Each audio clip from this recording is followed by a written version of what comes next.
it's medicine. It's medicine that I need. It's nice. Thank you. Thank you.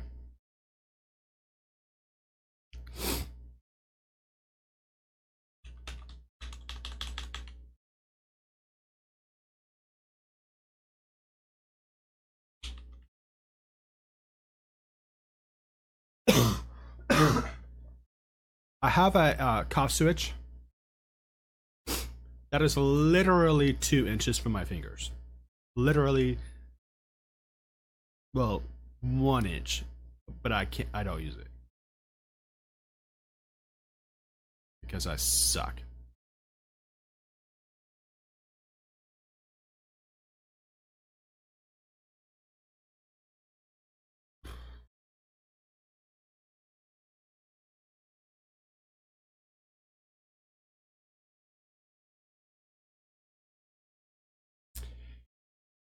Hey, I have Fritz. I have a confession to make, and I don't.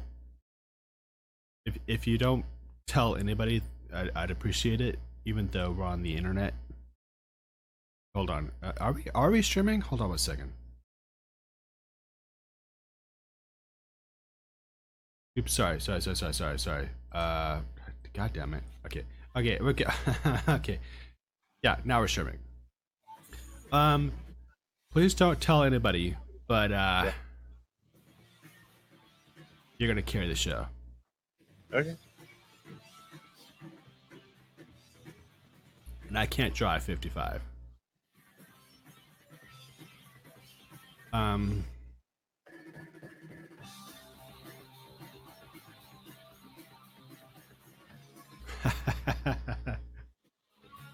Well played. Well played.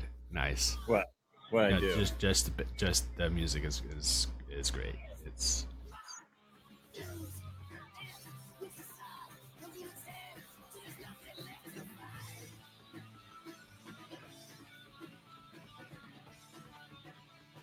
All right.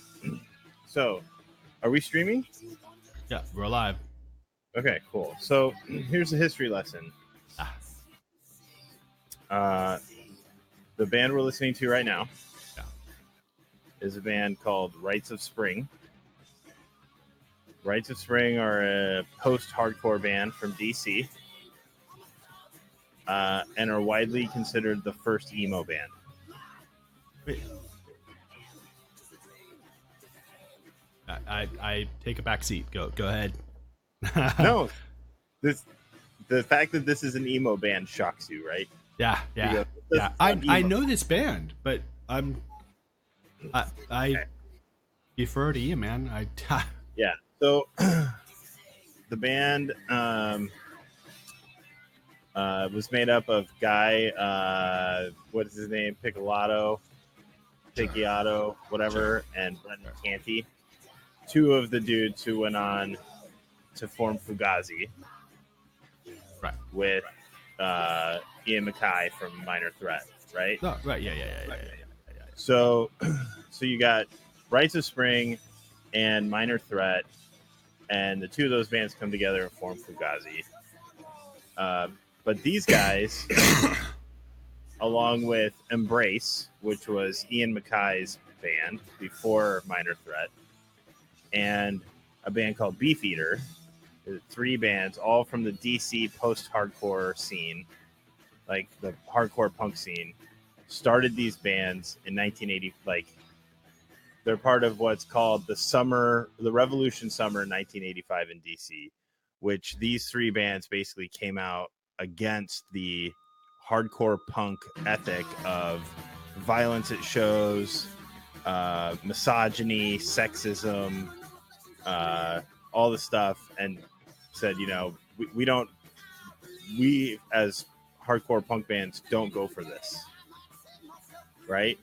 And Okay, these were so the first bands to like start changing lyrically from the trends of hardcore punk to what would become really emo, and their sort of introspective, emotional lyrics, and that's why these guys, especially Rites of Spring, are generally considered the first emo band because they were the first hardcore punk band to start changing sort of the culture in hardcore and the lyrical content. Go ahead. Good question. Mm-hmm.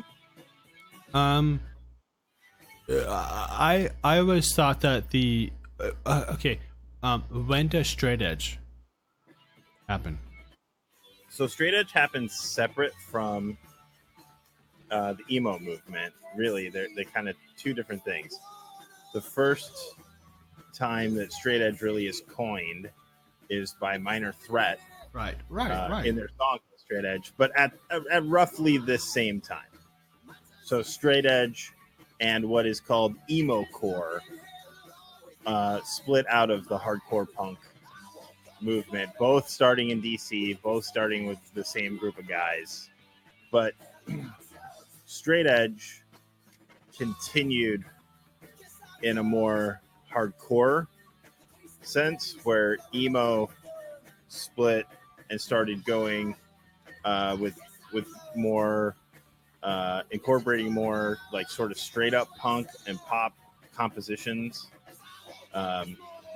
So they kind of splintered from the same thing and happened at the same time, but kind of sort of went their own different directions, but also had quite a bit of overlap.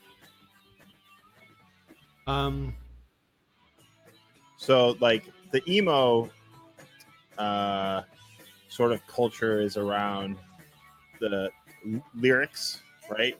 Introspective lyrics and sort of a culture against violence and misogyny and sexism and racism and stuff like that.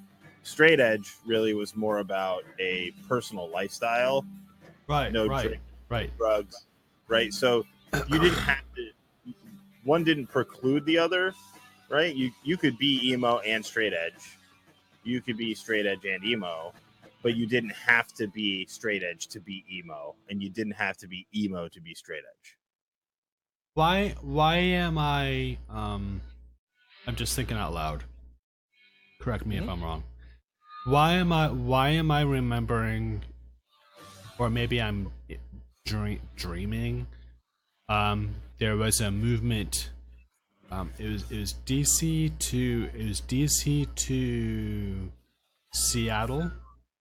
Okay. Yep. So first wave emo is generally considered to be Embrace, Beefeater, Rites of Spring. Hold on. Second wave emo, as the indie, like, the indie DIY, whatever, came out of DC and sort of spread across the country in the underground. You had, it basically got to the Midwest, and that's where you get bands like, Yeah, Midwest. Sorry, I said Seattle, but Well, no, but you're not wrong, because generally lumped in with the Midwest emo second wave bands are Sunny Day Real Estate from Seattle. Okay. I wanna touch on that. Yep.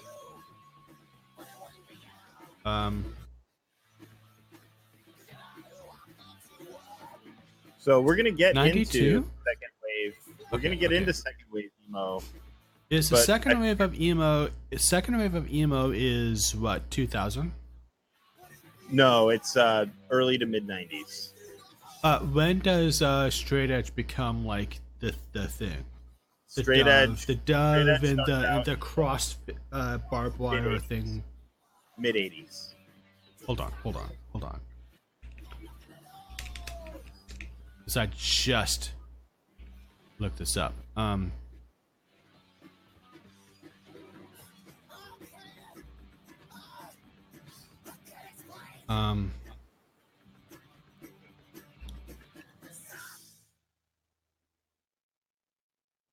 Minor Threat and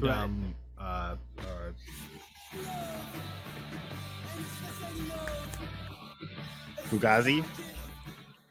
no, No? I'm talking straight edge, out of Seattle. Okay, so Minor Threat did Minor Threat become it splinter, but it come as its own thing, or did was it fluid? So Minor emo Threat was really short lived. So Minor Threat was only together for like 4 years, I'm pretty sure, and and after it broke up, the guys from like Ian MacKaye went on to form Fugazi in DC, but by that point, Straight Edge had sort of already spread out. I'm not trusting what I see here. Was there a resistance to the first wave of emo within the punk community? Was there? Yes. Sure. Yeah. Absolutely. Because I was like, what, 13? Yeah, it was very the whole Revolution Summer in '85 was very sort of confrontational. Yeah. I remember. Would go on to become emo and Straight Edge, and the traditional hardcore punk bands in the DC area in the early to mid '80s. So Straight Edge, right, was Minor Threat had like coined the term Straight Edge with the song Straight Edge that they wrote in '81. So Minor Threat existed from like 81-ish to 85. Right. And then broke up, and then dudes from Minor Threat and dudes from Rites of Spring went on to form Fugazi. Oh, yeah, but is that? Okay, hold on. Hold on. Time out. Bring me back to the timeline because I'm like. Sure. So you had the hardcore punk scene from the mid '70s in DC that honestly still exists today, right? Yeah, sure. Yeah. Hallelujah. Yeah. In '81, Minor Threat releases the song Straight Edge, which goes on to coin the term Straight Edge. And then you have fans and other bands sort of adopting the Straight Edge ethos, and Straight Edge sort of becomes a thing. But it's still hardcore punk rock, right? Then in the summer of '85, you have Revolution Summer in DC, where Rites of Passage, Beefeater, and Embrace. So Embrace was an Ian MacKaye band, okay, sure. Go on this, counter hardcore culture, emo. Yep. Minor Threat breaks up. Embrace had already really kind of broken up, and Rites of Spring shortly thereafter broke up. They only put out one record. And the members of Rites of Spring, the members of Minor Threat, come together in like 86, I think, or 87. Yeah. To form Fugazi, which is sort of the ultimate post-hardcore DIY. We don't sign with a label. We release the very first. Yeah. DIY. Indie, super indie. So.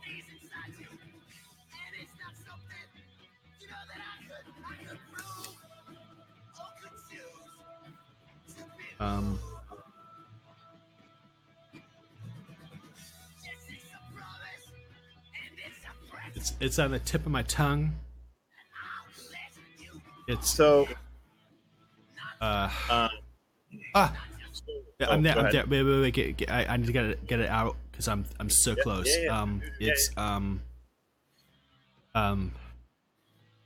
Black Flag. Ah! Yes. I love you, man. So Black Flag. I love you, man. You're there. You're in my you're in my frontal cortex right there. I need my robot body, and I'll give you my head. Just put it in a jar. Right. So. Thank you. So Black Flag. Okay. So Black Flag. Right. Post. Black Flag is happening on the West Coast at the same time that like Minor Threat and Fugazi are happening on the East Coast. Oh, hold on. Black Flag is DC. Aren't they? Or am I misremembering? Pretty sure Black Flag is West Coast, but let me check. I thought they were San Diego. I could be wrong. I know both would Hank be is DC, and Black I know Flag that is- Ian McKay, Mackie, Ian Mackay is DC. Mackay is New York. He's a New York based. DC. DC based. Yep. Okay, Ian okay, Mackay- sure. San Diego. And they were happening like Minor Threat, Black Flag, all happening at the same time on both coasts. Okay. 85, you say? So Black Flag started in '76. Yeah, no, I'm talking Henry Rollins. Henry Rollins era, because So that's he 81 to 85. replaced. Yeah, that was the whole straight edge. Yep. They went hard because they weren't straight edge before Hank, and they brought Hank, and he and Ian, like, Yeah. what, They 85? were very 81 to 85.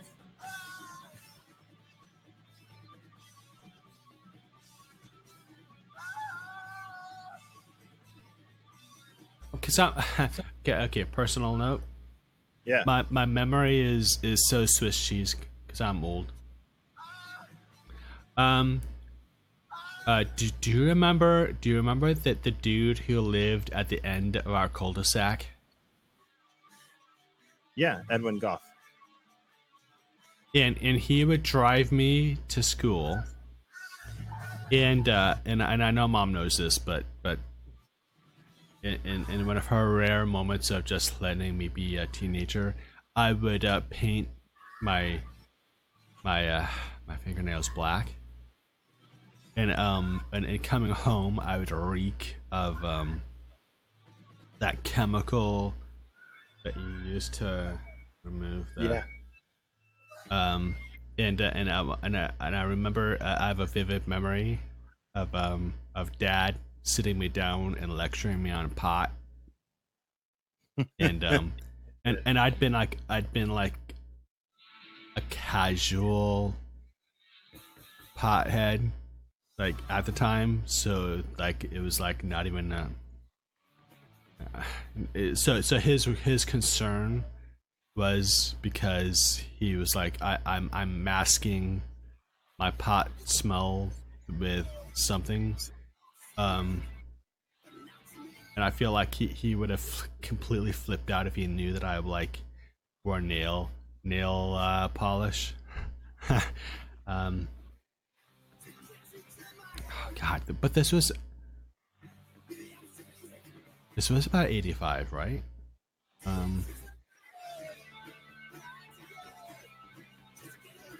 Yeah. So Yeah.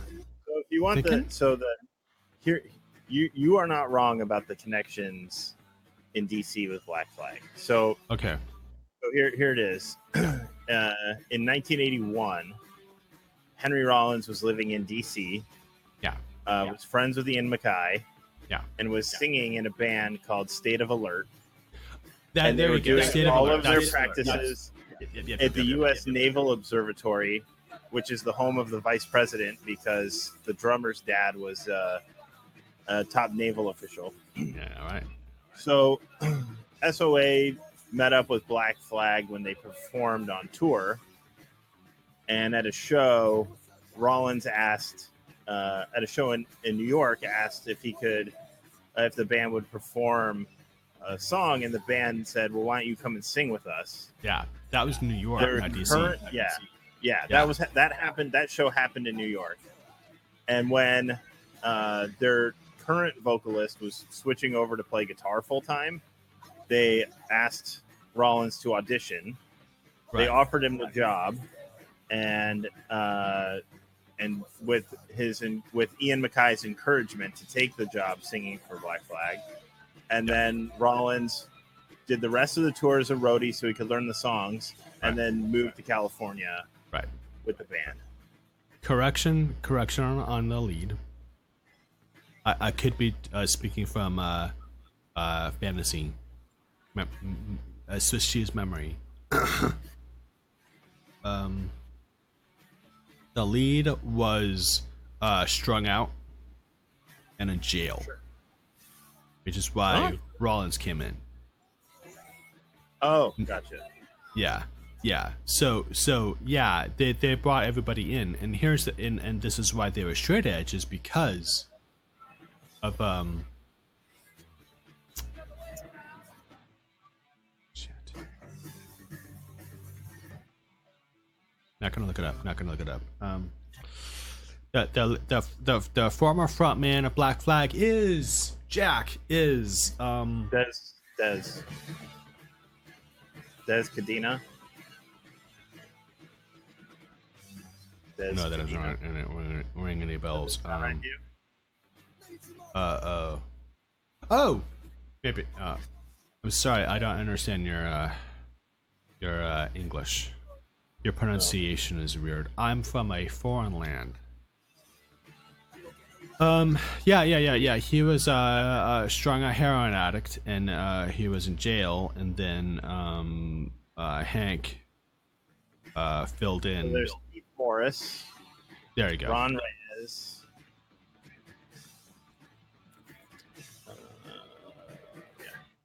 And the dude who just passed. Drummer. Just passed. Man. Drummer? Yeah, drummer. Yeah, just passed. Yeah. Yeah. And his credits were like read off a roster. That was. But anyway, so you were talking about the first wave of emo. Right. So first wave of emo coincide with straight edge. Sort of. Like, So yeah, I mean, they all kind of happen around the same time, the same span of like 5 years. Okay, got it. And by the same people. So like Ian MacKaye, right, was in one of the first emo bands called Embrace. Yeah. And was also in Minor Threat, which coined the term straight edge, right? So you have this sort of crossover. That being said, after Embrace, Ian MacKaye went on to play in normal hardcore bands, like not emo bands, right? So I wouldn't go on to call, say, Fugazi an emo band. Fugazi, right. I wouldn't call Minor Threat an emo band, right? Those are both punk bands. And so I'm sorry to interject here. I apologize. When do they define themselves as emo at some point? No, emo was coined by the music journalists. later rock historians. It was always coined by music journalists. So it was called back then. Sure. Right, emotional hardcore or emo core. Right. And emo core, sure, emo core. Right. Yeah. And bands like Rites of Spring hated the term emo. Sure. Like they're like, what are you talking about? Like are you telling me that like these bands like from the 70s stuff weren't emotional when they were singing these songs? Like Right. So yeah. So I don't think there's ever been an emo band that's really ever embraced the term emo. It's really just about a style of music and a culture. Well, okay, so there was a separation in the 80s. Mm-hmm.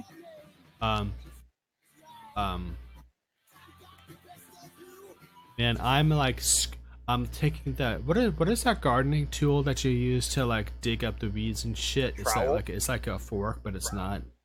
Oh, I don't know what that's called. Yeah, Fork. I'm using that thing to scrape the gray cells. There was a moment, and it was a forever moment. I think when. And I almost said when punk died, but that's because I'm get off my lawn. Right. Real punk was 84 when Fugazi came to Berkeley. Yeah. Alice Cooper was really Alice Cooper in 1971 when the lead singer wasn't called Alice Cooper and he was alcoholic. Kiss. The only Kiss that I remember is 1979, Detroit, Motor City. But great concert, by the way. Fantastic fucking concert, by the way. But there was a separation when I was growing up, when punk bands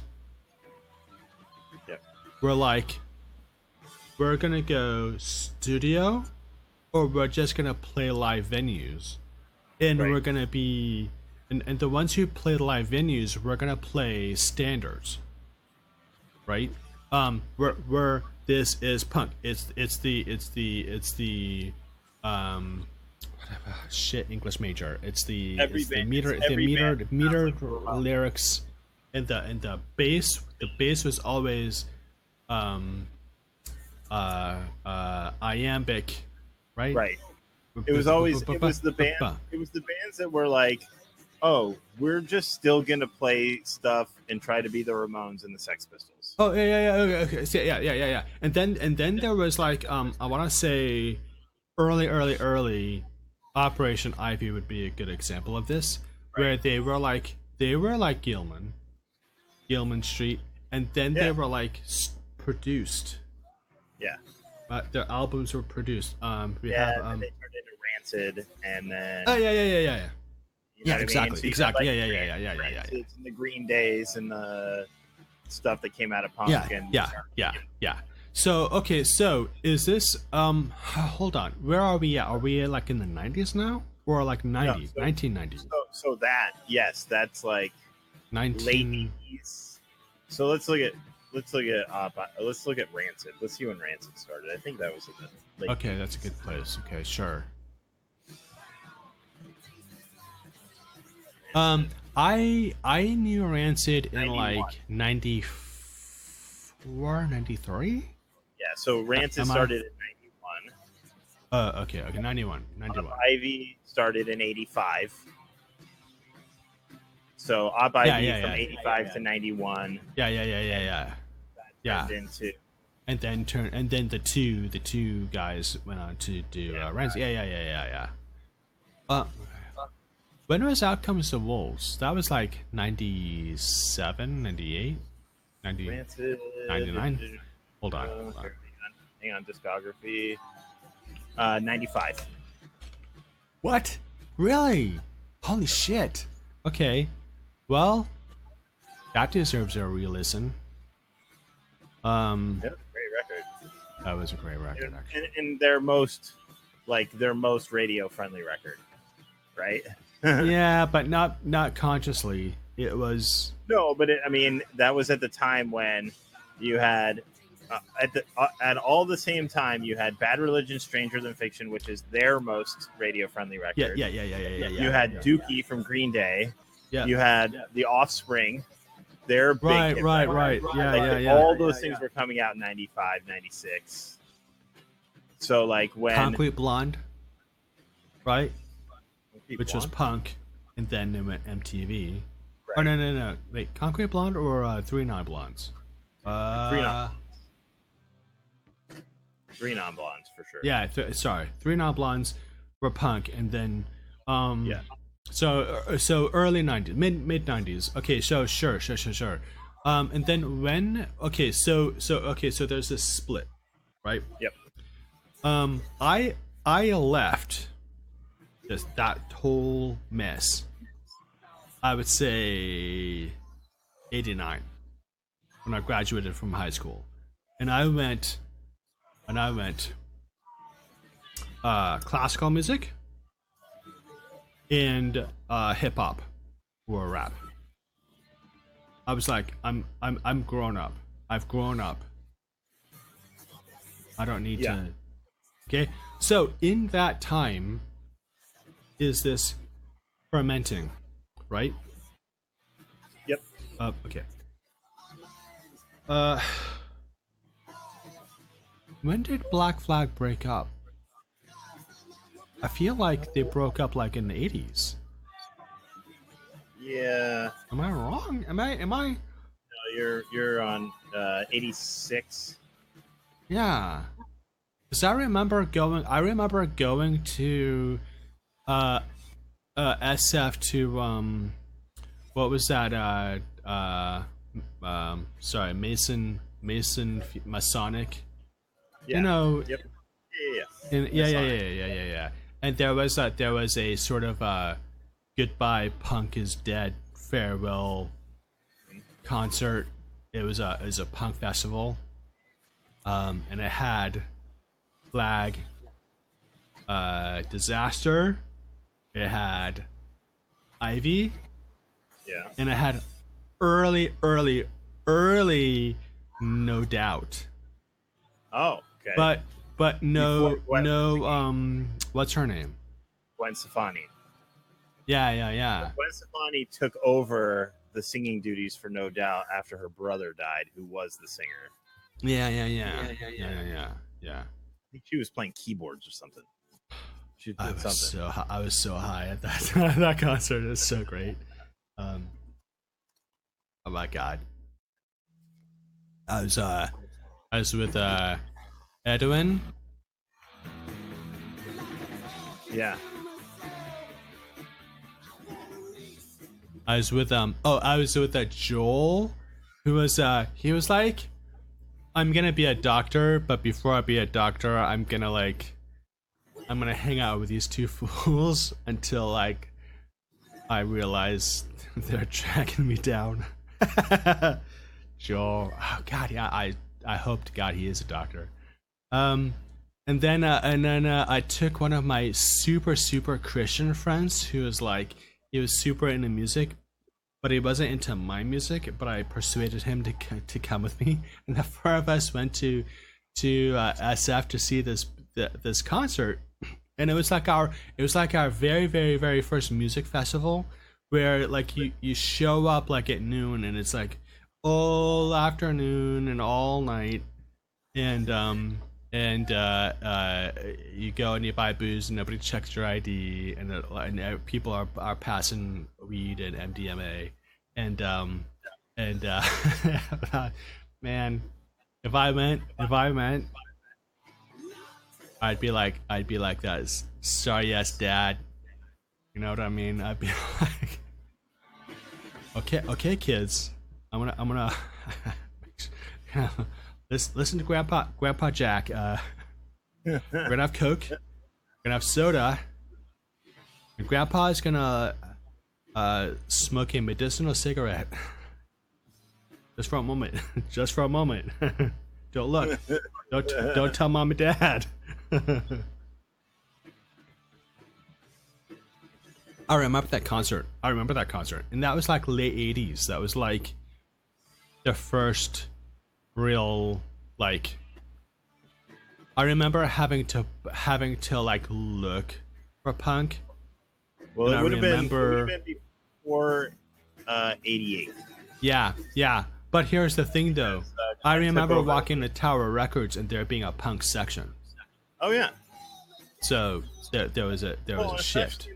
The Bay Area had a lot of punk rock come out of, and so yeah, for sure, punk was a huge part of the Bay Area music scene.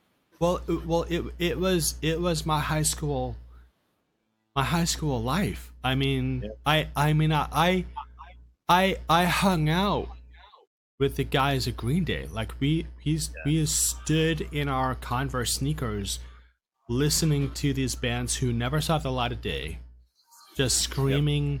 Like some guys didn't even scream in the mics; they just screamed into the crowd. Like they didn't have like the mic consciousness. This was early days. Like I knew Billy Armstrong when he had a crew cut, man. Like I'm sure as shit I bought him a beer or something, like a Gilman's. I mean, that was and he was like 12. you know. But but that was this scene, and That then, was like you said, there was this sort of like tidal. I feel like there was this tidal flow that me and like Eddie and Joel, like we resisted. We were like, we need punk. Punk to us was the anarchy symbol. yeah, That in but we were just like suburban fuckers who didn't know better. right, right. And so you're telling me like there was this sort of like there's this wave of emo. This emo came in, and it was um the minds who put thought into what they were saying Yeah, knew what they were about, and the rest who were like, I just scream into a mic, were pushed aside to do their own thing, and they went to places like the Gilman Street Theater, and Seattle,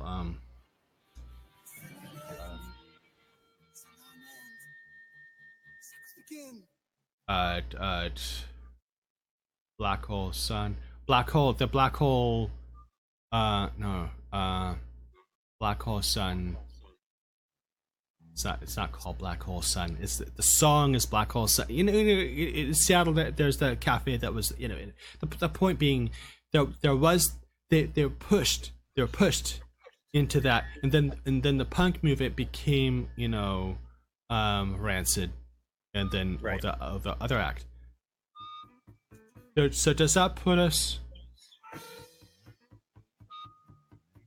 Okay. Can we jump ahead to when I was in Korea, when I got back into punk? Sure. Which would be what, 96? 97? Was there another emo or no? So yeah, the next wave of emo after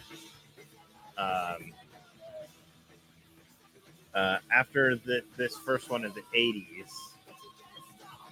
80s is second wave emo, which really sort of came up in the Midwest, right. And that's like Jawbreaker, Weezer, shoegaze stuff, right, heavy metal, but everybody looked like they could be like the class valedictorian. Right. So yeah. Hang on. Weezer when they were good. So yeah, early Weezer. Yeah. And then so Cap and Jazz. Yeah. First ones from the Midwest. Yep. The Promise Ring. Yep. Mineral. Texas is the Reason. Braid. The Get Up Kids. Yep. Right. So that's sort of Pedro the Lion. Like At the Drive-In gets mixed in there too a little bit. So that's sort of second wave. So their sound was very much, if I could do heavy metal, but I'm still 9 years old. Right, that was their image. That was what they. So like, Get Up Kids, Weezer, and all that. They were, 20-year-old dudes playing. Let's jump to second wave emo on our tunes here. Yeah. We'll Sure. play Cap Jazz.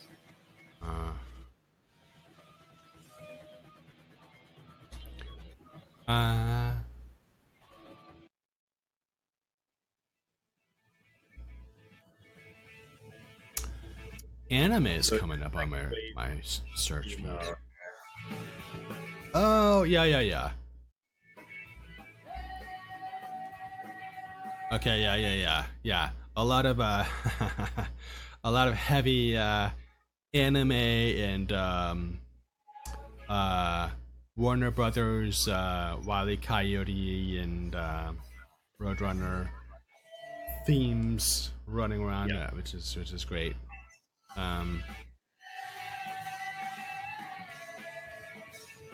Yeah, so a lot of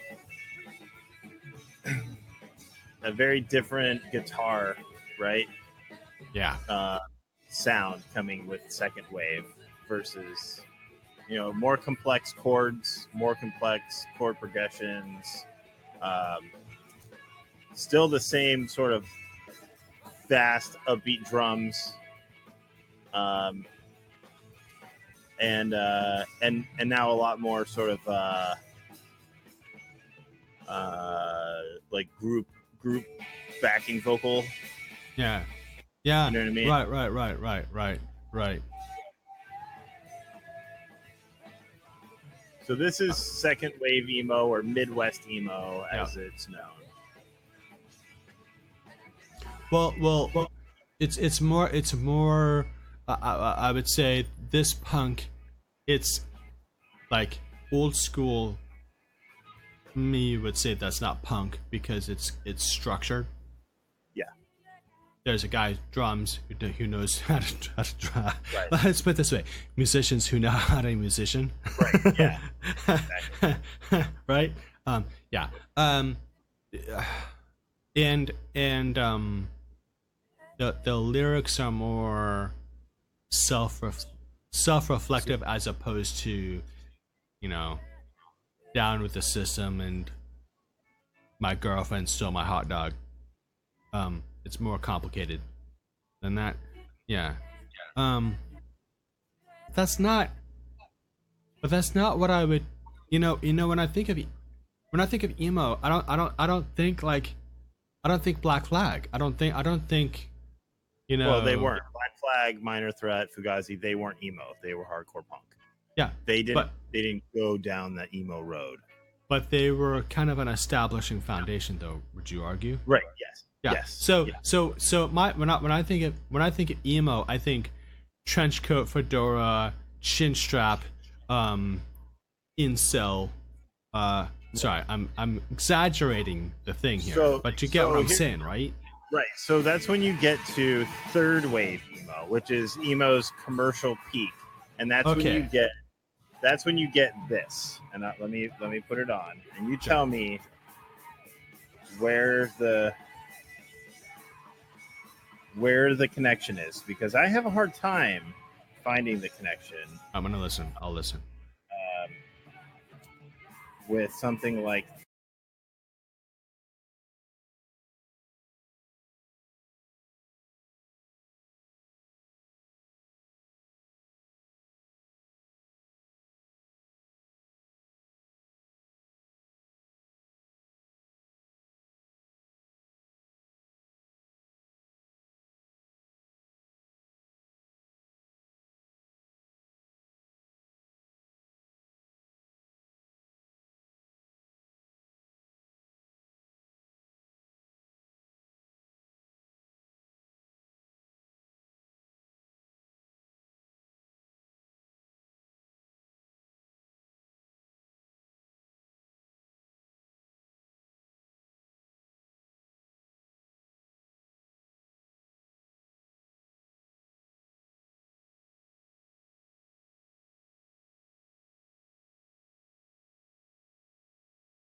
here is Green Day today.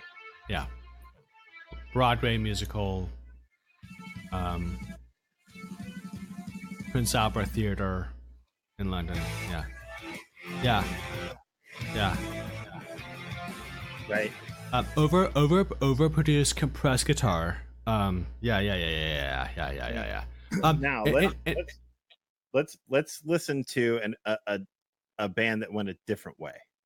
Okay. Got it. So we're gonna do this. I'm gonna play an early one and then a new one, and you tell me.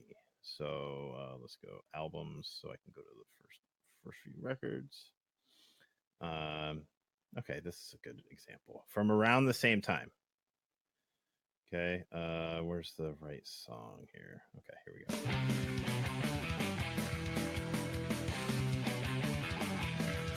3,000 miles of wilderness overcome by the flow. A lonely restitution, a paving plumbing show. I seek 1,000 answers, I find but one or two. I maintain no discomfiture, my path again renewed. Against the grain, that's where I'll stay. Swim in a stream, I maintain against the grain.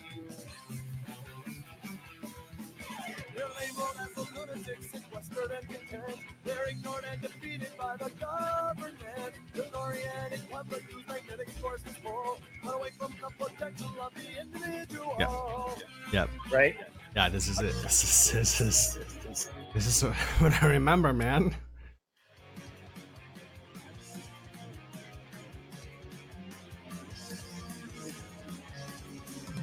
Just think that not so long ago was a man who risked his life.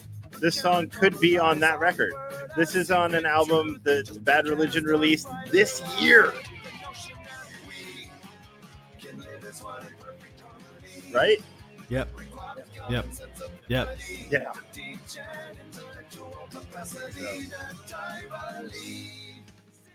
Right. So you can go two ways. You can go the Green Day path. Yeah. Right? Yeah. Or you can go the Bad Religion path. Yeah. Both famous punk bands. Yeah. Well known. One goes commercial. Yep. And one goes, I'm gonna do the same thing I've done forever. Yeah. Just be. Yeah. So there's the whole Jack White methodology, which, by the way, I say Jack White. Yeah. Which is, as you evolve, you just make a new band, which is fair, until you realize Jack White just. anyway. Jack White, but like he's ADD, musical ADD embodied. There you go. Right? Yeah, there like you go. you just Yeah. I'm doing this thing. Oh, I want to try that thing. Oh, shiny over there. Like, yeah. it is. I'm trying to I've been listening to a lot of Pride punk and Pride metal because it's Pride month, and there's a metal band who do sort of like this proto anthem rock. Actually, I have it queued up. Hold on one second. Let me look up my Pride playlist. Mission UK. Yeah. So they're the sort of the same thing. They do their same sound, and then when they need to do their own thing, they just call themselves a different name, right? Right. We're the something now. It's a little bit like a Zeppelin, where what was that? Robert Plant did his own thing where he was like did 50s sounds, right? The crooners, no, not the crooners, the honeymooners, sure. Right? So there's that thing, but punk is very much punk is so political, you know. It's my way or the highway. Yeah. But I want to come back to what you were saying, the second or the third wave. My Chemical Romance. Yeah. But they stuck with their sound, didn't they? Or am I? No, they did. I mean, My Chemical Romance basically plays the same stuff. Yeah, but yeah, and on purpose, consciously. Right. It was never emo to start with, and it never became emo or was emo and turned to something else. It just wasn't. Right. It was and then you huge have divergence from what came before it. I'm thinking of another Midwest band, like MCR, very much the same fabric, Like the Used. Maybe, yeah, and they're still touring and doing this the same. Are they? Are they doing the same? Or like Thursday, the band Thursday, they're still doing their thing. Yeah, I mean, there's a lot of those. I ducked out hard when I went back to grad school. So this would be like 2004. So from 2004 on is a vacuum which you filled in thanks to Bandcamp, the gods of Bandcamp, and I have like a dozen albums sitting on my hard drive somewhere of bands that you recommended and I bought for $5, and they're gone because they were like one album bands, and they were great. I feel like from like 84 on was this sort of the punk equivalent of we can do our garage band sound, but we have the technology to make it sound, you know. We have noise gates, software driven noise gates in floor and compression, and you know what I'm saying. Yep. So which gave rise to more of that third generation of emo, which is the Trenchcoat Mafia, right? Right. This explosion starting from, I want to say, Fall Out Boy, maybe. Yeah. I don't know. I'm probably just I'm so sick right now. I'm just picking bands out of the air. So from that third wave when it was getting radio airtime, and just like exploding, there's like 10,000 garage bands with better gear, and mom and dad bought, you know, decent guitars and drums. You know what I'm saying? Like the potential there for indie music is more prevalent now, right? Right. A good example of that third wave would be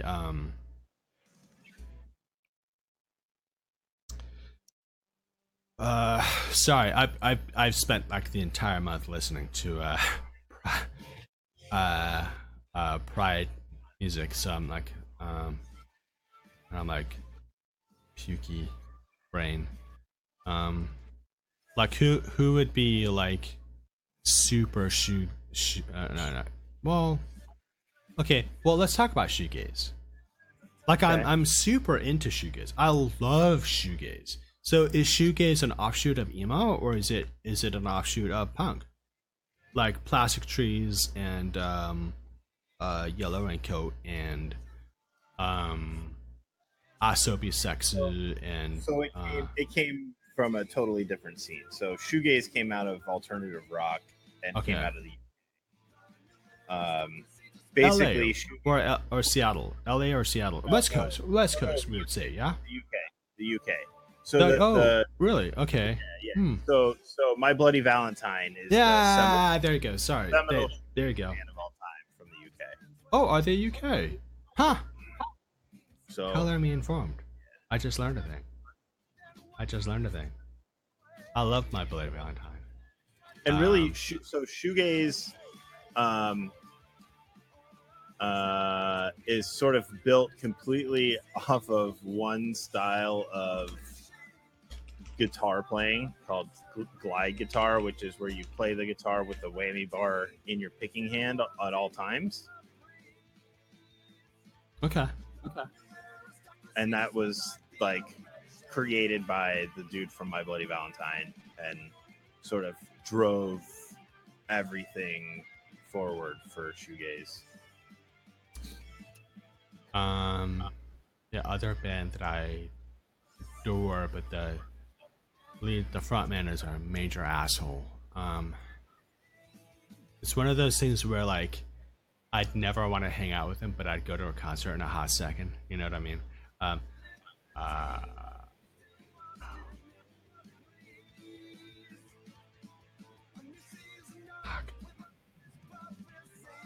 have like every album. Like I hardly ever buy albums, but I've bought every album. I think they're a Canadian band. Help me out, Fritz. Nickelback. I know, right? Just the best punk. Just the best punk, man. Come on, listen to me. Oh, hold on.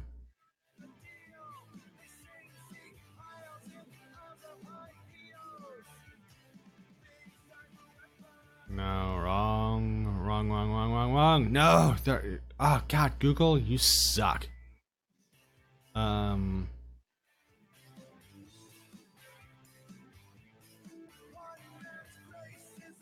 Mazzy Star. Well, they were, yeah. That's gonna be a whole other conversation. Yeah, Mazzy Star is that's a whole other conversation. Whole other rock. Yeah, that's a whole other. Yeah, don't go there. God damn it. It's like they came around the same time as like My Chemical Romance and I don't know who you're talking about. Canadian? Yeah, never mind. What? Canadian band that came out at the same time? I think they were Canadian. I don't know. So anyway. So the shoegazing that I think you're talking about, let me pull this up and see if this does anything for you. Google has no idea what shoegaze is. They have no idea. They're like, no, you're wrong. You're wrong. Jesus Christ.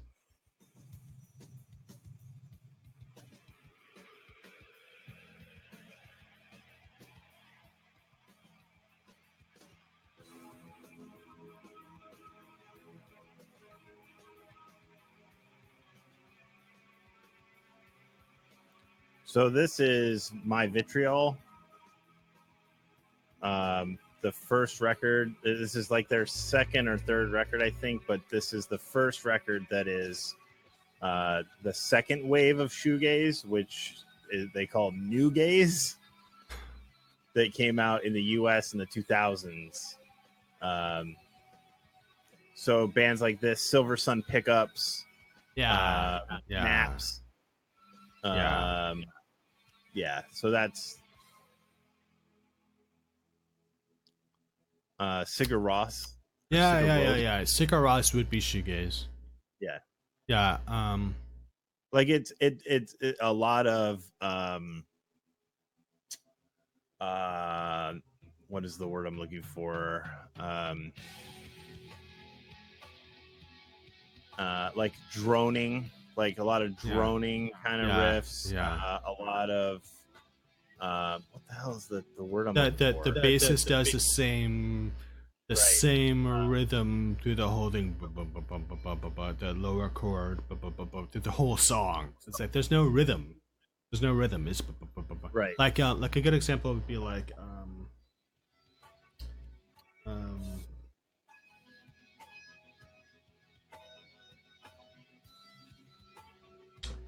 am I thinking of The Church? I don't know. Church, that's like 80s. That's like it. Every song was the same as it, and then the bass is the bass, and the just as undercurrent was all the same. But that's like proto shoegaze. But I'm talking about like my Bloody Valentine and the Jesus and Mary chain. Yeah, that's a good example. That's a good example. Like even Velvet Underground and Husker Du and like those sort of kind of drove what would become. Yeah. But